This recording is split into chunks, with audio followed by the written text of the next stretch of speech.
E já estamos de volta com o programa Personalidades. A você que chegou agora, hoje é um programa riquíssimo. Recebo Tabata Veloso, ela que é psicóloga. E olha, a você que perdeu o primeiro bloco, que foi riquíssimo, falamos muito acerca da escolha profissional, o porquê de psicologia, mas também falamos muito acerca de relacionamentos, né? Inclusive terapias de casais, quando fazer, né? A gente falou isso muito no primeiro bloco. Se você chegou agora e perdeu este primeiro bloco, não tem problema, você também ainda tem acesso a isso no nosso canal no YouTube, então não perca tempo, depois pode ir lá conferir que tem tudo pra você, viu?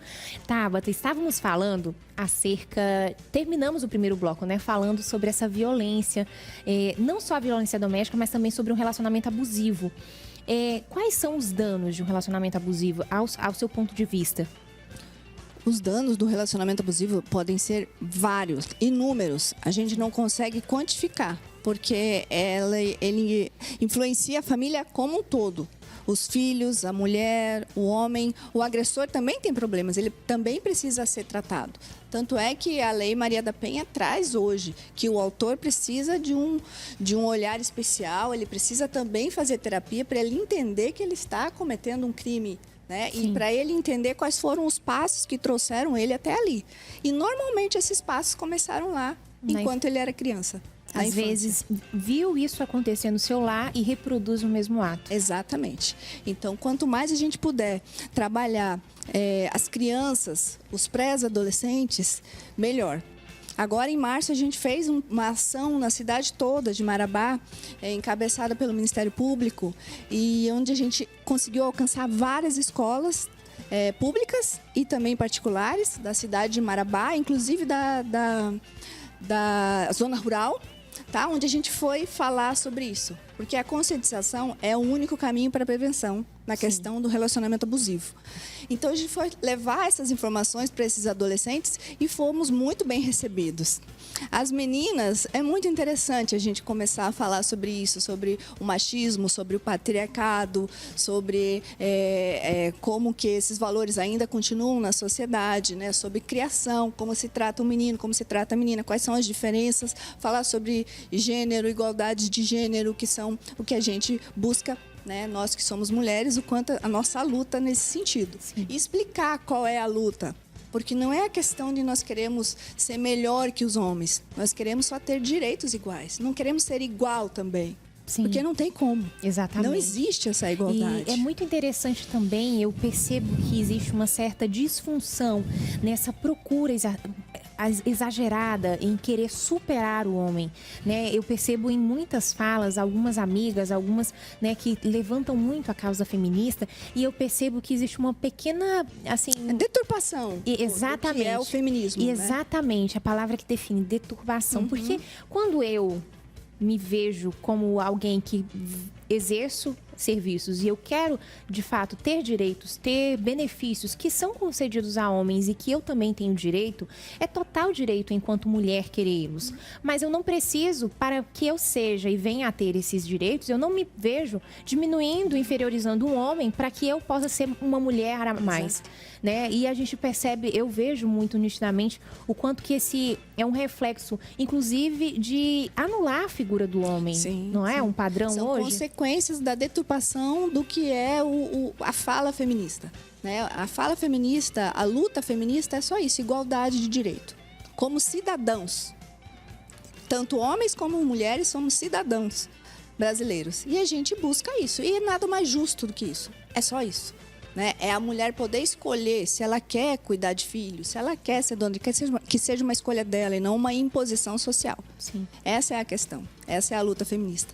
Mas como o movimento feminista é feito por pessoas, né? Então a gente vai ter essas falhas, essas deturpações que acontecem também no machismo. Né? São deturpações.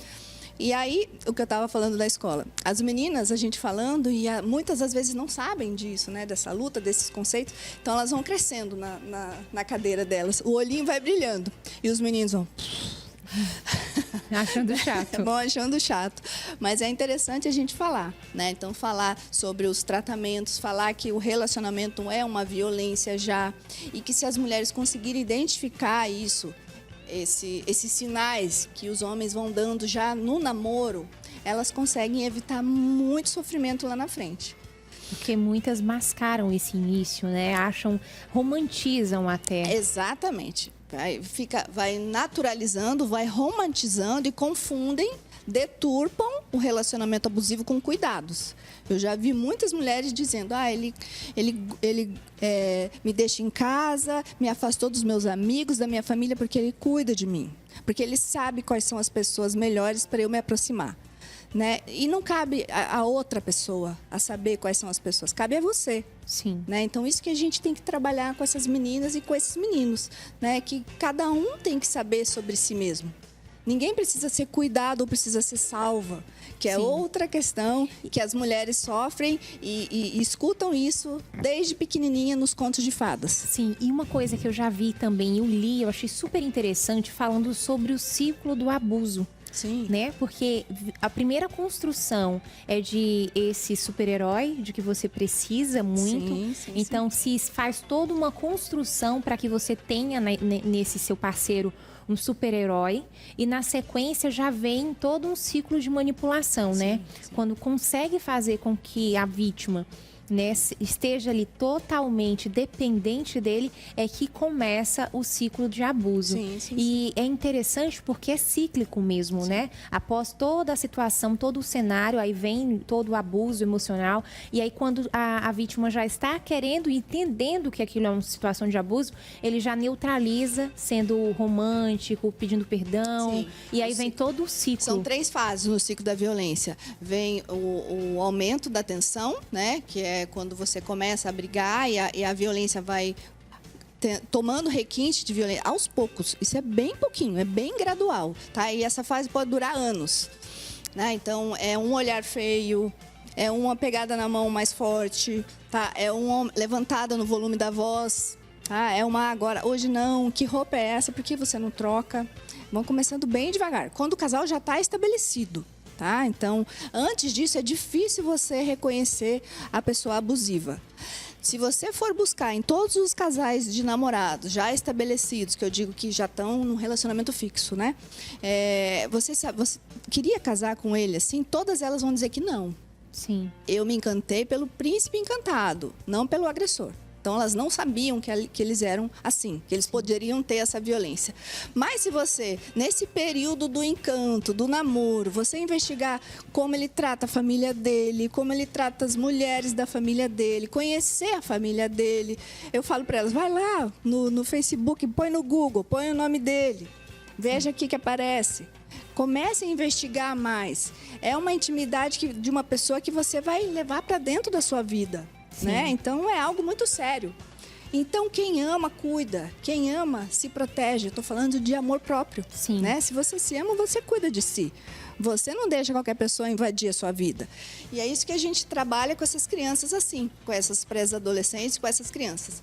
Então, voltando lá ao ciclo da violência, o ciclo da tensão, o aumento da tensão, esses namorados que já estão estabelecidos, eles começam assim, de pouquinho em pouquinho. Nesses primeiros momentos, é muito difícil para a menina perceber, né, o que está acontecendo. Ela vai levando, porque também eles estão apaixonados, então tem aquela fase da paixão.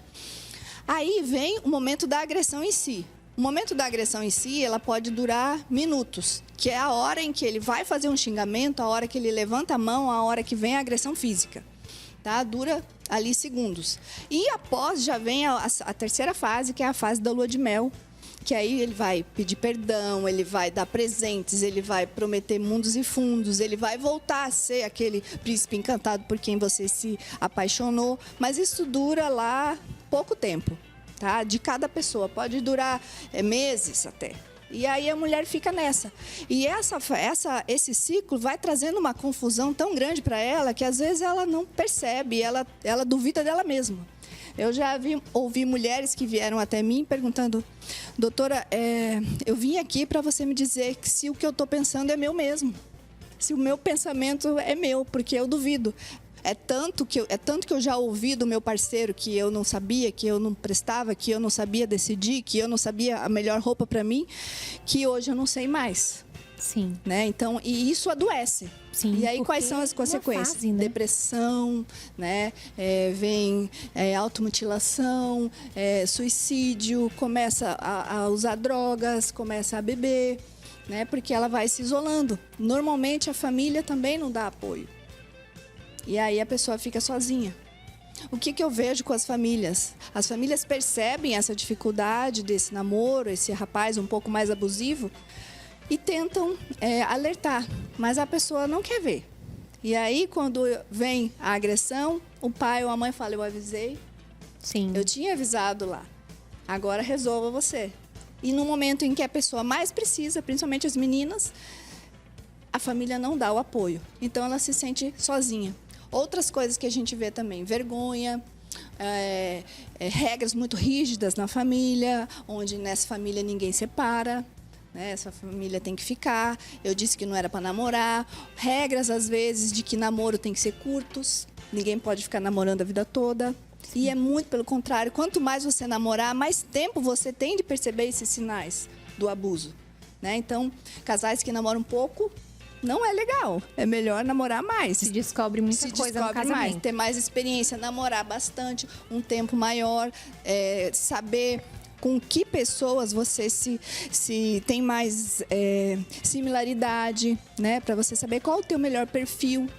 Porque às vezes você está numa casa que já tem um relacionamento abusivo dos seus pais, uma casa tão violenta, que quando você encontra qualquer pessoa que te dá um carinho a mais, você já busca isso como uma fuga. Então não é assim. Você tem que entender que você não vai ser salva. Você precisa buscar o seu desenvolvimento, né? E aí a mulher que tem essa história lá desde pequenininha, ouvindo os contos de fadas, que somos princesas, que precisamos de alguém, precisamos de um homem para ser salvo, para ser feliz, ela vai buscar isso. Ela se torna um radar buscando o seu salvador. Principalmente aquelas que têm uma casa com uma relação mais abusiva, uma família mais disfuncional. Elas têm mais risco de não ter filtro e acabar se envolvendo com qualquer homem que seja, mesmo que seja um homem abusivo. Mas na cabeça dela, ela precisa dele. Então, ela está buscando uma salvação, porque a casa dela já era complicada, a vida dela já era difícil, e ela vai. E aí isso vai aumentando o ciclo da violência como um todo. Essa menina que começou assim e não conseguiu identificar os relacionamentos, os sinais de um relacionamento abusivo, essa menina, ela pode se tornar uma vítima de violência doméstica, uma vítima de feminicídio. Infelizmente, eu digo, enquanto em paralelo aqui ao programa, eu também apresento o Kairos Notícias. E, infelizmente, é incrível o número, é gigantesco o número, não só de violência doméstica, como também de feminicídio.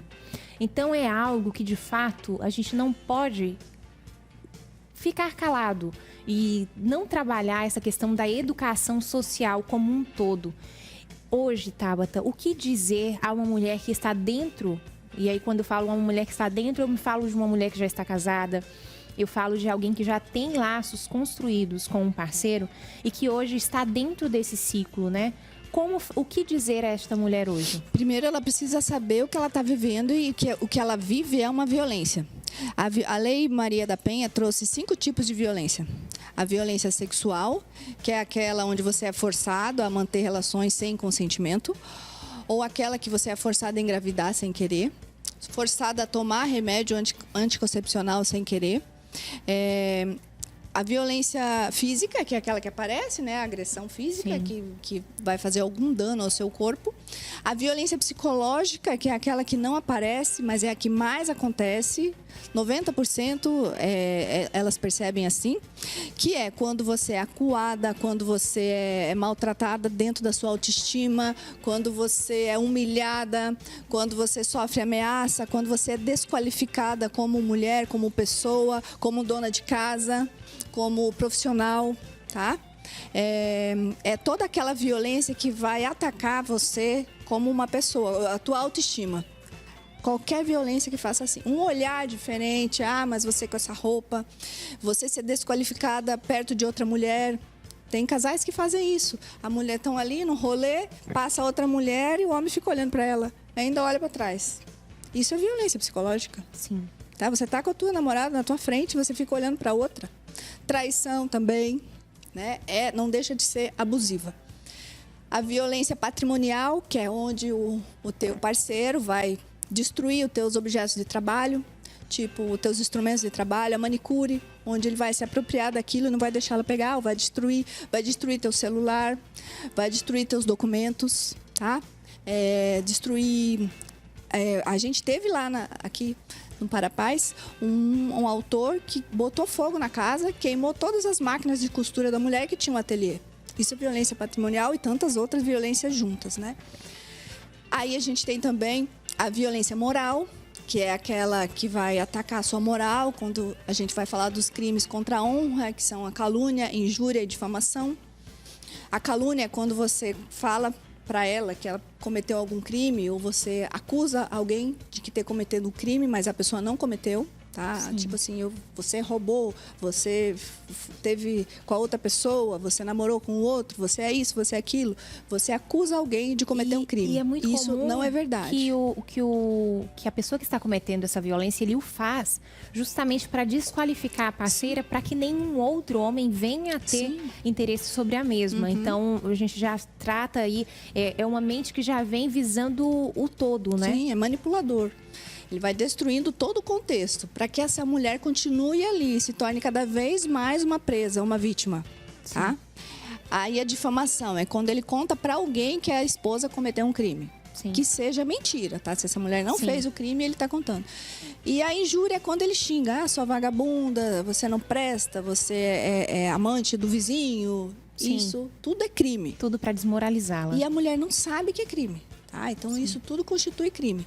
Então, são esses 5 tipos de crime que as mulheres sofrem e elas precisam ter consciência disso, que elas podem estar sofrendo. Então, mulheres, se vocês estão sofrendo isso, se você está vivendo um relacionamento abusivo e sofre esse tipo de tratamento, entenda e saiba, abra os olhos, você está sendo vítima de violência doméstica, você está sofrendo um crime, tá? Então, pode ir buscar a gente na delegacia, pode fazer denúncia, pode fazer a ligação pelo Disque 100.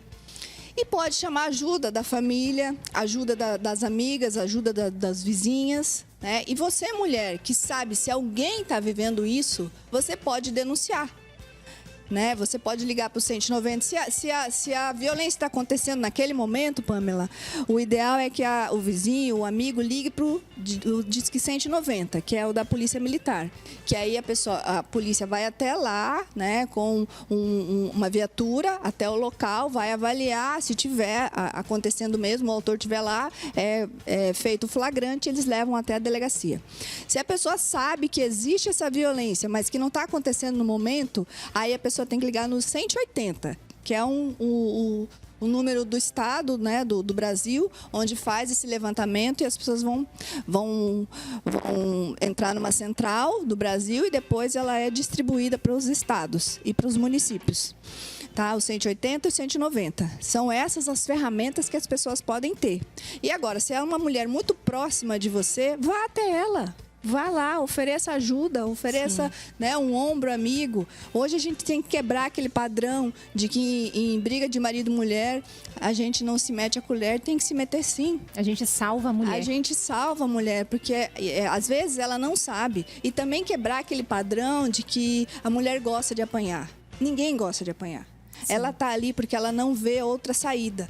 Ou por dependência emocional, ou por dependência financeira, ou porque ela está isolada, porque ela está sozinha mesmo, porque esse contexto foi tão minado por esse agressor que ela não vê mais uma luz no fim do túnel. E é difícil julgar que uma mulher está ali porque gosta de apanhar, porque a gente está falando de um ciclo. Antes do agressor, de fato, vir a abater, ele já conseguiu, de fato, minar muito o emocional daquela mulher, ao ponto de que ela se questiona até sobre os pensamentos dela, como a Tabata bem falou, que já recebeu a mulher falando: doutora, eu tô pensando isso mesmo? Isso é certo mesmo? Porque ela já foi tão vitimada por esse agressor que ela já não tem nenhuma autoconfiança sobre ela mesma e sobre as coisas que ela pensa acerca de si. Então, quando eu, enquanto sociedade, julgo uma mulher que está sendo vítima de violência doméstica dizendo que ela gosta de apanhar, eu estou errando muito enquanto ser humano, porque definitivamente ninguém gosta de apanhar, ninguém gosta de viver dessa forma. Esse é um outro tipo de violência que a gente não sabe, que a gente acaba cometendo, que é a violência processual. Né? A sociedade começa a reproduzir esse tipo de violência sem querer. Sim. Né? Ah, não, você gosta, essa mulher gosta de apanhar, deixa ela fica lá. Às vezes, dentro da própria delegacia, existem algumas pessoas que atendem, ou de instituições que seriam para atender essa mulher do hospital, e falam, não, senhora, por aqui de novo? Sim. Nem vou te atender, porque eu já sei, volte lá para o seu Sim. marido. E isso é violência institucional, né? Então, isso também é crime, a gente não pode. Se a mulher foi buscar 2, 3 vezes, acolha com paciência, ela está em dúvida, ela está precisando, ela está adoecida, ela está pedindo ajuda. Então, a gente precisa dar esse ouvido, porque a gente começa a julgar e avaliar pela nossa referência. Sim. E, às vezes, você não está vivendo um relacionamento abusivo, né? Então, a tua Exatamente. referência é outra. Exatamente. Você não sabe o que aquela mulher está passando. Aí entra o trivo da empatia. Total, né, Tabata? Total. Tabata, hoje é um assunto tão rico que nem cabe em um programa. Mas hoje, quais são os meios que as pessoas podem estar acessando e tendo contato com você? Porque eu vejo que nas suas redes sociais, eu já acompanho, eu vejo que você posta muito acerca disso também, não é isso? Sim. Quanto mais a gente puder divulgar e ter a ajuda de outras mulheres nesse sentido, melhor. Hoje elas podem buscar no 190, né? Se a violência está acontecendo naquele momento, esse é o telefone da Polícia Militar. Se não está acontecendo naquele momento e quer fazer uma denúncia anônima, pode ligar no 180, tá? A gente tem aqui também na região o Disque Denúncia Sul do Pará, que tem um aplicativo e tem um número, que agora eu não lembro de cor, mas depois eu vou A gente vai passar, colocar aqui para vocês. Eu te passo depois. E também pode buscar as instituições diretamente. O Ministério Público, a Delegacia da Mulher, a DEAN, que fica aqui no Amapá, na Avenida Espírito Santo, número 285, tá? Que é ali onde fica o Parapaz também, que é onde eu atuo hoje. Sim. Hoje eu sou gestora de políticas públicas para mulheres e para crianças no município de Marabá, né? E eu tenho que, infelizmente, contar que os números são alarmantes. Sim. A gente atende, em média, 150 casos por mês. É muita coisa. Sim. Porque Marabá é município polo, então a gente tem toda essa zona rural. Sim, e né? são muitos casos, infelizmente. Muitos casos. Principalmente na zona rural, aí onde não tem delegacias, é terra de ninguém, é cada coisa que acontece lá que a gente fica assim, de cabelo em pé. Né? Então, todas essas pessoas que estão sofrendo violências ou que têm alguma dificuldade, alguma dúvida, quer alguma orientação sobre isso, onde buscar ajuda, pode estar buscando a gente ali no Parapaz, que é também onde fica. O Parapaz, ele é uma política pública do Estado do Pará, só do Estado do Pará, tá? Que trabalha assim de maneira integrada. É uma prerrogativa da Lei Maria da Penha, mas se você for investigar em outros estados, não é assim que funciona. Sim. Em São Paulo, lá no Sul, no Paraná, as delegacias não são especializadas com a equipe dentro, com a equipe de atendimento social, como é aqui no Pará. Isso é maravilhoso, né? Sim. Aí você vai pensar, nossa, mas que bacana, então nós somos pioneiros. Somos, mas não é porque nós somos bonzinhos, é porque nós fomos muito violentos também. Então a gente precisava ter esse tipo de serviço. Índice altíssimo. Exatamente, a gente precisava desenvolver esse tipo de serviço, porque trabalhando o social, a gente também faz esse trabalho de prevenção da violência e da criminalidade. Então, o Parapaz, ele é uma junção de vários serviços que trabalham de maneira integrada. Então, lá é a Polícia Civil, a equipe Parapaz, que nós somos do Estado, e também nós temos a perícia, o Centro de Perícia, e temos a Patrulha Maria da Penha, trabalhando no mesmo prédio, tá? Então, para que isso? E todos nós, mulheres, a equipe toda formada por mulher. É essencial, né? Para ter Essencial, empatia. exatamente. Para que a mulher chegue ali para fazer uma denúncia e já seja atendida em todas as suas demandas. Ela vai ser recebida primeiro pela assistente social, que é do Parapaz, que vai fazer essa recepção, vai ser ouvida, acolhida numa escutativa, vai ser entendida na sua demanda. E aí, se ela precisar e quiser fazer a denúncia, sendo 1, 2, 3 vezes que ela vai buscar e ela todas, quiser, ela terá. Todas ela Perfeito. terá essa atenção e esse acolhimento e esse respeito. Isso tá? é incrível. Tabata, um outro contato também que eu gostaria que você deixasse, o seu Instagram, por favor. Sim, vou deixar. Meu Instagram é Tabata_Veloso, onde eu coloco muitas informações lá, inclusive com comentários sobre acontecimentos que tenham acontecido na semana, alguns crimes ou alguns casos, né? como que aconteceu do Oscar. Sim. A gente comenta porque são importantes para que a gente saiba e entenda o que são comentários, eu vejo que as suas postagens, elas trazem uma profunda reflexão, né? O que é incrível para ter uma mudança de mentalidade. Sim. São provocativas, eu Exatamente. digo, né? Tabata, um conteúdo incrível. A gente vai precisar marcar um outro Personalidades, de fato, né? Porque realmente tem muito a agregar. E eu queria te agradecer muito mesmo por estar aqui, por ter feito uma entrega tão incrível. A gente vai marcar outro Personalidades. Pode marcar, esse assunto merece, né? Merece muito. É pouco tempo para falar de tanto conteúdo e um conteúdo tão importante como esse. Exatamente. E a gente falando sobre isso, a gente desperta de fato para que as pessoas são pautas provocativas, né? Para que as pessoas se questionem não só sobre o que vivem hoje, mas principalmente que se conscientizem de que o relacionamento familiar que você tem hoje fará com que seu filho ou filha futuramente venha a estar inserido nesses índices ou não, não é isso? Realmente, eu acho que a principal mentalidade, eu acho que quando você entende isso, você entende o quão grande é o seu papel, o quão grande é a tua responsabilidade em criar um lar afetivo, afetuoso, que traga paz, que traga esse senso de proteção para os filhos, para que futuramente eles não venham estar inseridos ou sendo agressor ou sendo vítimas de um relacionamento abusivo. É importante demais que tenhamos essa consciência enquanto pais, enquanto mães. Tabata, muito obrigada por hoje, viu? Eu que agradeço. Eu tento terminar o programa, não tá dando. A você, muito obrigada pela sua audiência de sempre. Eu te espero no próximo semana. Obrigada.